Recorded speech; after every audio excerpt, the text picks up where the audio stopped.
Here we have a little look at the beehives, tucked away, surrounded by this rose bay herb. That's last year's growth, but it's a fabulous natural forage for honeybees later in the season.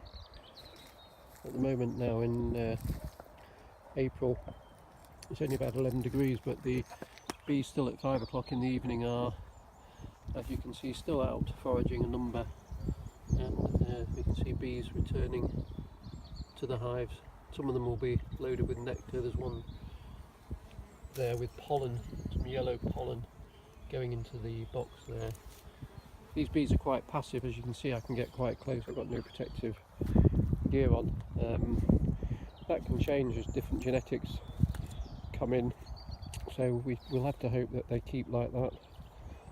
And we're just crossing to another little area that we set up for some queen breeding, and it's slightly away from the main site there. You can actually see, interestingly, there's a bee going into that box. So those boxes are empty at the moment, set up really in the hope that we're going to get a swarm. The fact that we can see bees there either means that we may be attracting a swarm, so they might be scout bees, or they're actually robbing the little bit of honey that was on one of the older combs in there and taking it back to the hives that we've just seen.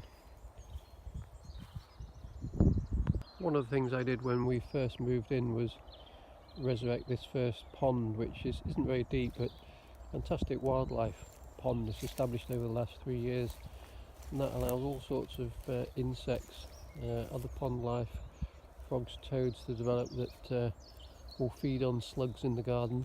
The insects go up and provide food for bats, and the bats in turn provide food for tawny owls, which I've seen feeding on the local bats. So it's trying to create an ecosystem which means that we don't need to use chemical sprays or pesticides. We're trying to create a balance so that nature looks after itself. Part of the idea of the forest garden is to create different layers. So on the ground layer there you can see comfrey starting to come up, which is a great nitrogen fixer and provider of natural fertiliser effectively. So that's growing close to raspberries, which are coming through. We've got a tree just there in the sun, a small leaved lime tree, and then plenty of apple trees planted in this section. And we come down a little bit further, we've got a heart nut, which is just starting to bud out this year.